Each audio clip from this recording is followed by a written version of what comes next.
ఎందుకు ఇంతగా ప్రజలు యేసయ్య మీద మరి అంత కోపాన్ని, ద్వేషాన్ని పెట్టుకున్నారు?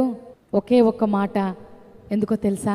ఆయన దేవుడని ఒప్పుకున్నాడన్న విషయానికే ఇంతగా మండిపడిపోతూ ఉన్నారు జనాలు. ఇప్పటి వరకు కూడా ఇదే జరగట్లేదా సమాజంలో?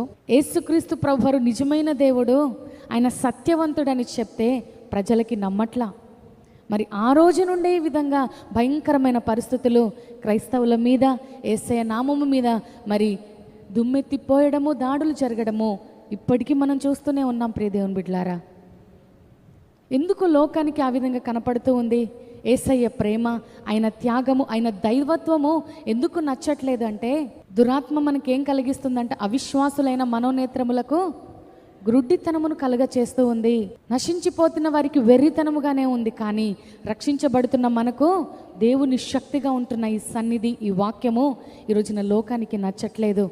యేసయ్య ఒకే ఒక ఆశ ఏంటో తెలుసా? ఈ లోకమంతా తెలుసుకోవాలి సత్యమునని, సత్యము వైపు నడవాలని, సత్యములో జీవించాలని యేసయ్య ఇంత కార్యమును ఎంతమందికి దగ్గరికి తీసుకువెళ్తున్నా, అన్యాయపు తీర్పు ఆయనకు తీరుస్తున్నా, ఆ యెరూషలేము వీధులలో ఒక వదకు తేబడిన గొర్రె పిల్లవలె ఆయనను లాక్కుని వెళ్తున్నా చూస్తున్నాడే తప్ప ఆయన నోరు విప్పి మాట్లాడలేదు. ఎందుకు ఆయన మాట్లాడలేక? ప్రియ దేవుని బిడ్డలారా, ఆయన ఒక్క మాట సెలవిస్తే ఏది అవ్వమంటే అది జరిగిపోతుందే. అక్కడున్న ప్రజలందరూ భస్మం అయిపోవాలంటే కాలి బూడిద అయిపోవాల్సిన పరిస్థితి. కానీ ఆయన నోరు తెరవలేదు, ఆయన మాట్లాడలేదు. ఎందుకో తెలుసా? ఆ సమయంలో కనుక ఆయన మాట్లాడితే నువ్వు నేను ఈ రోజున ఈ స్థానంలో నిలబడే వారమే కాదు.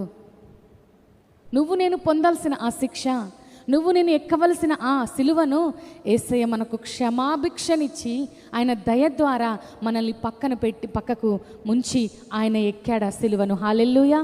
అది తెలియక ఈ రోజున ప్రతి ప్రజలు అందరి చేతిలో మొబైల్స్ ఉన్నాయి కాబట్టి నేను కూడా ఏదో మాట్లాడి పెట్టేసేయాలా, నా వంతుగా నేను కూడా మాట్లాడాలి సమాజంలో. తెలిసి తెలియక వచ్చి రాని మాటలు మాట్లాడుతూ యేసయ్య దైవత్వమును చిన్నగా చేస్తున్నవారు, దూషిస్తున్నవారు, అవమానపరుస్తున్నవారు లేకపోలేదు. నేను ఒకటే ప్రార్థన చేస్తున్నాను, ఎవరైతే యేసయ్యకు విరోధముగా మాట్లాడుతున్నారో వారందరూ అతి త్వరలో యేసయ్య పాదాల దగ్గరికి వత్తురుగాక. హల్లెలూయా.